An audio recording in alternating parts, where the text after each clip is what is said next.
pero entiendo que ya estamos en contacto con Javier Llorens y le doy los muy buenos días. ¿Qué tal? Buenos días, Mario. ¿Cómo estás tú? Bien, bien. Javier, yo no sé si te puedo tutear. Sí, con todo gusto. Bueno, yo te conozco desde hace muchos años de nombre, pero es la primera vez que vamos a conversar. Te conozco además por las referencias que he tenido durante muchos años a través de Mario Cafiero. Sé de la seriedad de tus investigaciones, de tus análisis, y por eso recurrimos a vos en esta ocasión, básicamente para preguntarte cómo estás viendo esto que es la última renegociación, podríamos decir. Después vendrán otras en el futuro, pero la que estamos transitando estos días, que cerró con un acuerdo muy celebrado el 4 de agosto, que hoy tendría que haber tenido un cierre, pero que se postergó por unos días. ¿Y por qué no nos pones un poco en situación para los oyentes, para que entendamos un poquito mejor de qué se trata todo este asunto? Bueno, primero que nada, espero estar a la altura de tus elogios, cosa que me parece un poco difícil, pero mira, el sentido de la operación es arreglar no la deuda de los argentinos, sino la deuda del FMI, que dio el préstamo más descomunal, más irresponsable y más injerencista de su historia a Argentina, con la finalidad geopolítica de sostener el gobierno anterior de Macri. Uh-huh. Y entonces la operación esta ha sido correr la deuda que hay con los bonistas privados para acomodar primero el pago al Fondo Monetario, que son 49 mil millones de dólares. ¿Sí? Ese parece ser el sentido profundo de la operación, y entonces la pregunta que uno se hace es realmente a quién responde nuestro ministro Martín Guzmán, que se descolgó de Estados Unidos y hizo una gestión muy amistosa demasiado amistosa con los bonistas privados, y el resultado directamente beneficia a Kristalina Georgieva, ¿no? Uh-huh. Cambio de faz del Fondo Monetario, que tenía como policía malo a Cristina Lagarde, y apareció de repente esta buena señora con una muy amistosa, a los abrazos, con reuniones con el Papa Francisco y demás. Y ellos tienen un gravísimo problema para cobrar ese dinero tan irresponsablemente dado, ¿no?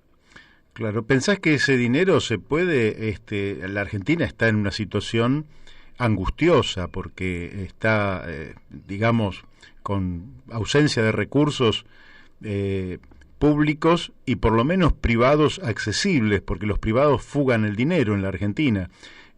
¿Pensás que Argentina puede asumir algún compromiso con el Fondo Monetario Internacional de algún pago en los próximos años?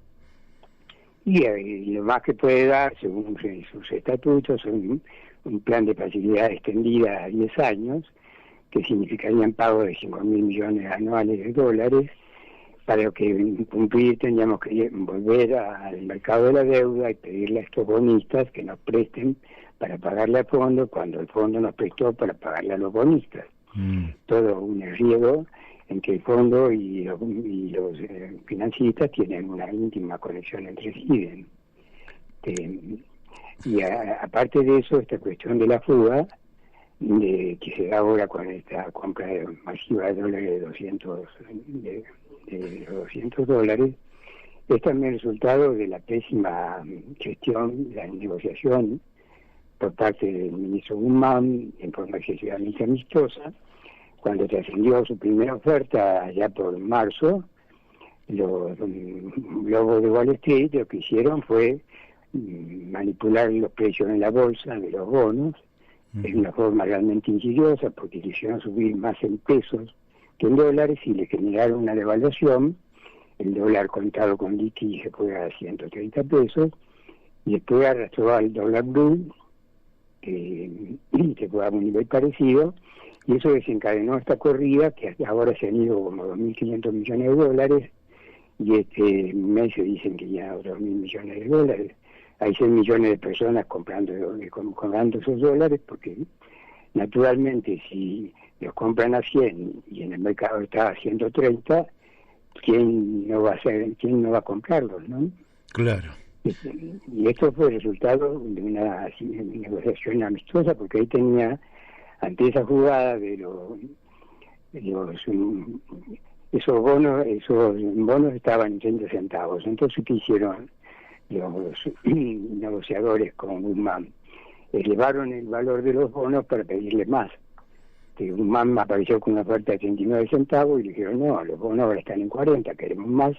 Y así lo arrastraron a Guzmán hasta los 55 centavos de dólar el valor de los títulos supuestamente a salir del mercado. Y cuando Guzmán podría haber portado esa maniobra de diversas maneras, entre ellas declarar en default los títulos y se acababa la maniobra bursátil, ¿no? Claro. Aparte tenía el Código Penal reprime esa conducta acá en Argentina, también podría haber hecho una denuncia penal, pero la tesitura de él era una negociación enteramente amistosa. Entonces, como la sostenibilidad del señor ministro se basa en volver al mercado de la deuda, lógicamente no puede agredir a los que nos van a prestar en un futuro para pagarle no solo a Fondo Monetario, sino para pagarle a ellos mismos, ¿no? Sí, ahí ahí hay una gran promiscuidad también, ¿no? Porque, por ejemplo, fondos como BlackRock son fondos que son parte de sistemas financieros que son dueños de la Reserva Federal. ¿Es así?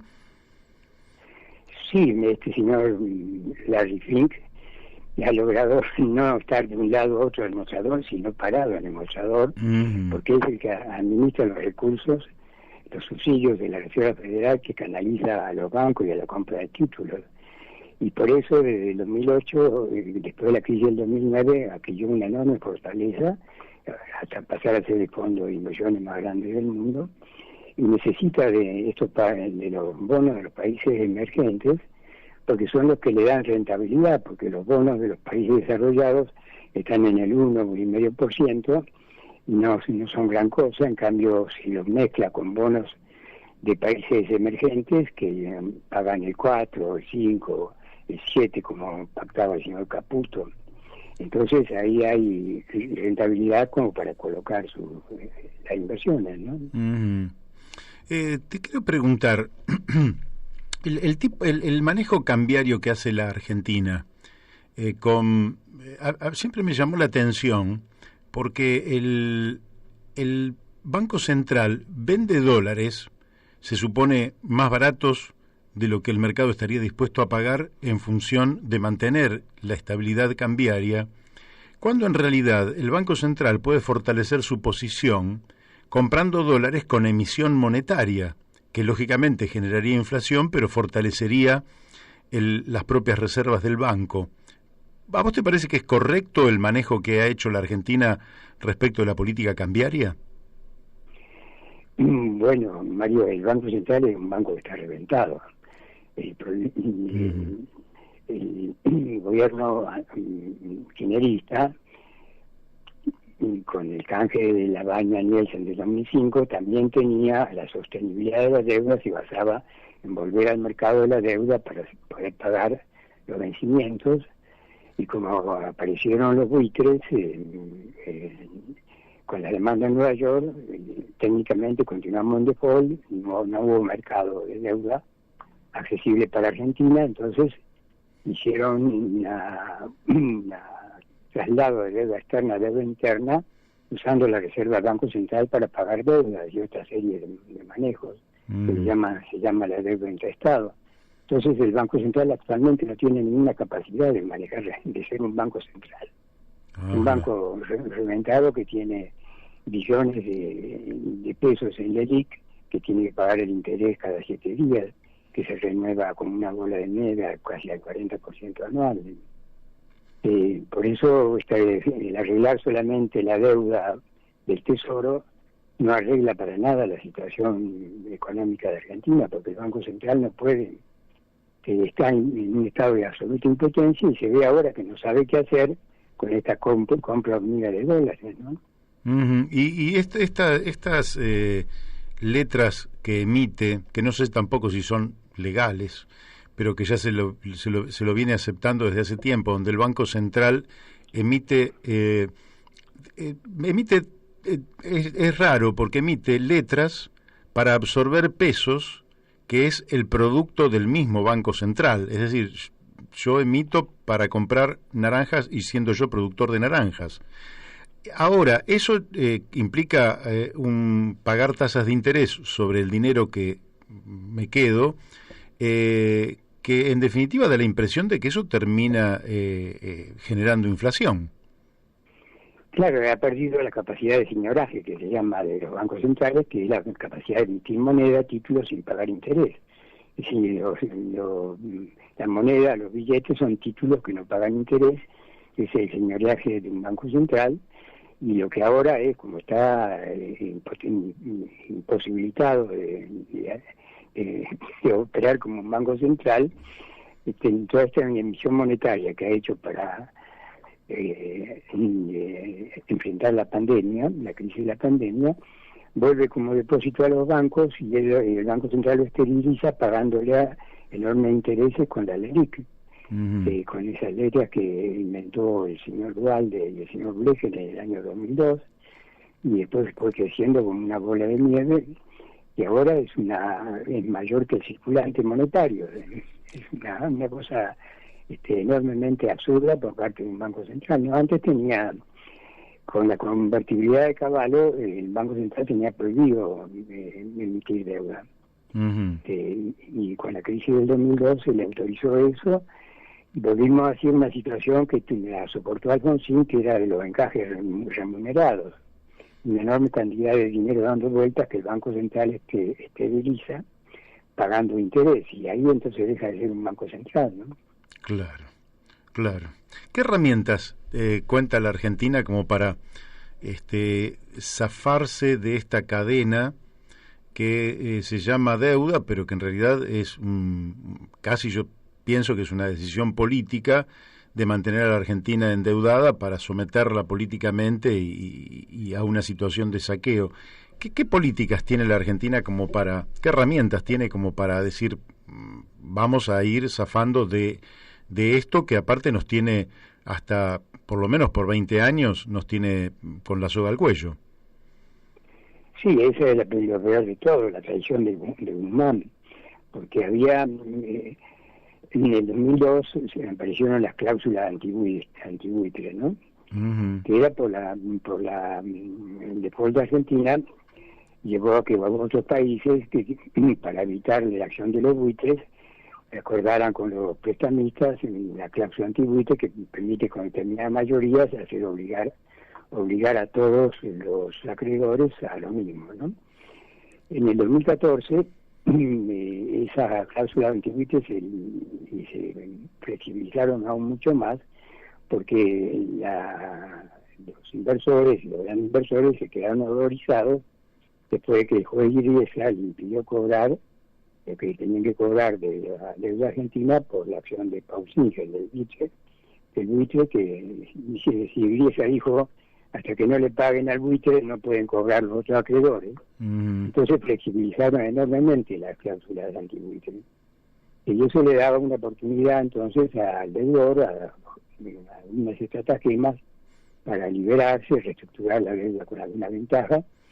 Y Guzmán lo que hizo en una presentación que hizo en el mes de julio ante la SEC, en la enmienda número 1, le insinuó que iba a usar esas estratagemas, y ahí estos ñatos que le estaban moviendo el precio en la bolsa dijeron que estaba obrando de mala fe, y finalmente el resultado de la negociación fue que le bloquearon todas esas posibilidades de usar esas nuevas facilidades de la cláusula antibuitre, poniendo las mismas condiciones que le habían obligado a aceptar a Ecuador, con un Lenín Moreno en el mínimo de su popularidad, con una crisis enorme de balanza de pago por la caída del precio del petróleo, y con la impotencia de que no tiene moneda propia, sino tiene el dólar como moneda, ¿no?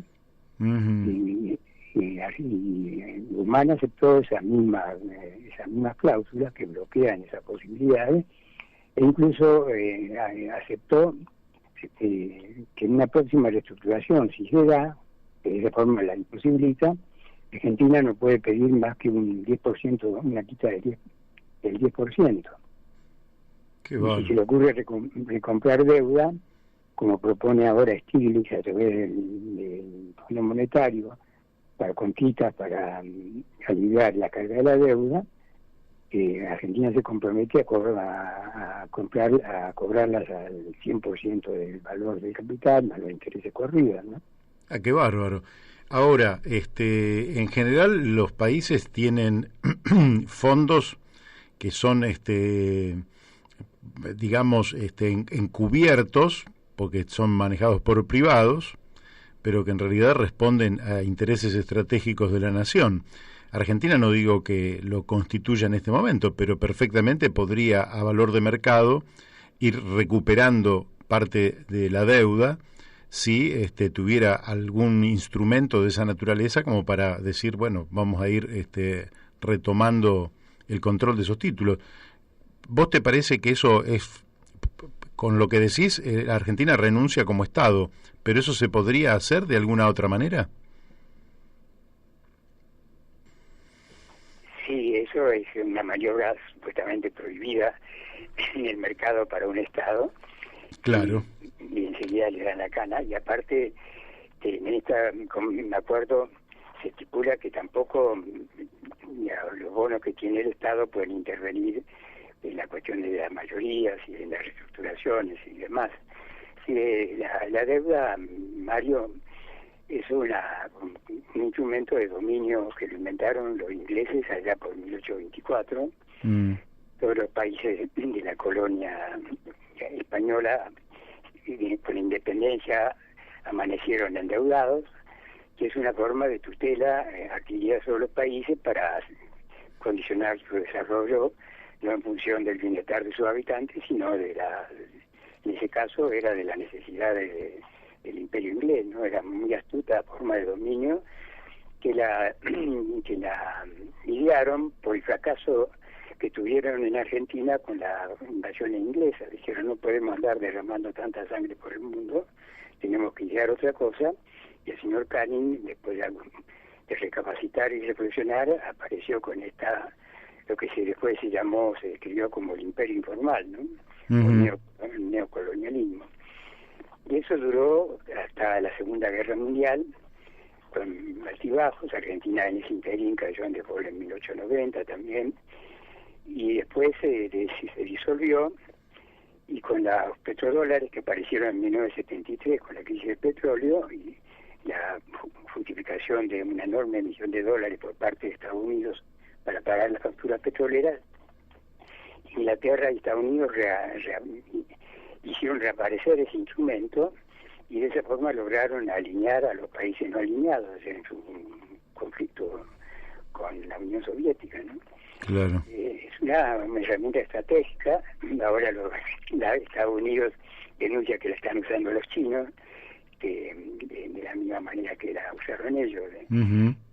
Entonces la política del préstamo, ya lo describió Scalabrini de Ortiz, es prestar hasta un punto que uno no pueda pagar, y de ahí entonces lo único que tiene que hacer es continuamente, con una deuda perpetua, estar en un estado de renegociación permanente, que cada vez le piden más condiciones y precondiciones los acreedores y quienes están atrás, los organismos bilaterales, como el Fondo Monetario. Un ejemplo notable de eso fue que el préstamo JP Morgan para pagarle a los buitres a principios de 2016 con el presidente Macri vino con la condición del megatarifazo de gas natural, porque JP Morgan es la colocadora de las acciones de las compañías que están invirtiendo allí. Y eso lo pagamos todos los argentinos, ¿no? No solamente pagamos la deuda, sino pagamos enormes tarifas de gas y de electricidad, porque la electricidad se produce mayormente con gas, ¿no? Claro. Esa es el lazo que tenemos puesto, que con la gestión de Kirchner, como no podía pagar la deuda volviendo al mercado, la pagó reventando al Banco Central con los fondos del ANSES y otras maniobras. Incluso la 125 iba en el sentido de lograr tener recursos para pagar la deuda que antes no poder refinanciarse. Y la deuda externa de esa manera había bajado a un ratio muy bajo. Argentina la podía soportar tranquilamente, y entonces apareció Macri y la multiplicó por 4 directamente a la deuda externa con bonitas y el Fondo Monetario, y con el doble de la tasa de interés de los países vecinos. Es una deuda insoportable, culminada con el préstamo del Fondo Monetario para pagarle a los bonistas, y ahora el arreglo para poner al Fondo Monetario delante, para pedir a los bonistas para pagarle al Fondo Monetario, en un eterno bilibirloque financiero, ¿no? Que no tiene salida en ese esquema. Y nosotros con Alejandro Olmo Gaona y Héctor Giuliano le sugerimos al presidente una especie de salida técnica ante ese problema, que son los bonos que se usan, otro tipo de bonos que se usan en los países desarrollados, los estados, las municipalidades, que son bonos ajustados por inflación. Entonces el pago de sus servicios es sumamente benévolo, y solamente se paga al final, a los 30 años, o a los 50 años, incluso en el Reino Unido, con un interés actualmente del 0,125% anual. Entonces el pago de intereses durante esos 550 años lo paga cualquiera. De esa manera Argentina podía destinar todos los recursos que obtiene para reparar la enorme deuda social interna que tiene y comenzar una reconstrucción. Pero no fue escuchada en absoluto, ni siquiera obtuvimos un acuse de recibo. Qué bárbaro. Sí. Y el señor Guzmán siguió con estos bonos convencionales, que logró bajar el interés y a la mitad, pero acortó el plazo de la deuda y aumentó el monto del capital inicial, así que una mejora con 2 de mejora, ¿no? Claro. Sí, no se sabe bien qué se festejó en la Argentina. 2 preguntas últimas. ¿Cómo ves vos el papel del Congreso Nacional en torno a la auditoría, investigación, transparencia que tendría que tener el pueblo argentino sobre la deuda externa? Bueno, ha sido penosa la actuación del Congreso desde siempre. No obstante, el fallo que hubo en el caso Olmos, que le giró la causa del Congreso en el 2000, después en el 2014, con el motivo del conflicto con los buitres, el kirchnerismo armó una comisión de seguimiento de la deuda, en que tenía facultad de investigación, y en el 2016, cuando se arregla con los buitres, se quitó esa facultad de investigación. Ahora el kirchnerismo volvió a prometer que iba a haber un nunca más de la deuda, que se iba a auditar, y a todo lo que se atinó ver qué dinero se fugó del Banco Central entre el 2015 y el 2020, y no quiso ver qué dinero se fugó entre el 2006 y el 2015, que fue la misma cantidad, mayor cantidad que la que se fugó con Macri. Fueron 100.000 millones de dólares, y en ese momento eran dólares genuinos, porque provenían del saldo de la comercial de la soja. Ahora lo que Macri se fugó un dinero en base a deuda, ¿no? Pero ese es el mecanismo, entra el dinero y se fuga y queda registrada la deuda, y la deuda, en el caso de la primera deuda nuestra en 1824, fue por medio de la quiebra del Banco de Descuentos, que lo manejaban comerciantes ingleses, y la deuda en el caso de con la última dictadura que apareció, ahí surgió de golpe en 2 años, fue mediante la quiebra de 150 bancos y entidades financieras, ¿no? Que el Banco Central emitía una enorme cantidad de moneda, que se iba a comprar los dólares de la tablita Martínez II que había obtenido con el endeudamiento externo. Esos dólares se fugaron y quedó la deuda registrada, ¿no? Claro. La deuda que toma Mauricio Macri, en general, está avalada por el Congreso Nacional. No está avalada, ese es el punto que lo hizo. Todo está pegado con saliva, hasta incluso la renuncia de la inmunidad soberana está basada en un ordenamiento de leyes que hizo un secretario de Hacienda de Cavallo en el año 1990 y pico. Y lo que hace el Congreso dice en el presupuesto, se autoriza a tomar deuda por tanto y nada más, como un Congreso bobo. Y en cuanto a la forma, las modalidades, la tasa de interés, el plazo, eso no tiene ninguna injerencia ni potestad ni indicación alguna, ¿no? Claro. Le da una carta, un cheque en blanco, tome deuda por tanto, como quien le da una tarjeta de crédito a un truán, y después ni siquiera revisa lo que ha pasado, ¿no? Claro, sí, es una vergüenza. Última pregunta de mi parte. ¿Qué pensás del sistema bancario? Analizaste junto con Mario Cafiero lo que fue el desfalco del 2001, y en términos generales, ¿qué pensás que habría que hacer con el sistema bancario? El sistema bancario que es el gran depredador de las familias y de las industrias y de las empresas argentinas, ¿no? Indudablemente que eso hay que cambiarlo radicalmente, pero para eso se necesita un banco central que no existe, ¿no? Claro. No tiene capacidad de regulación alguna, depende de los bancos. Giuliano dice irónicamente que la Reserva Federal indirecta son los grandes bancos privados, que le dicen al Banco Central, te renuevo la ley, o no te la renuevo, y con eso lo tienen agarrado, ya sabe de dónde, ¿no?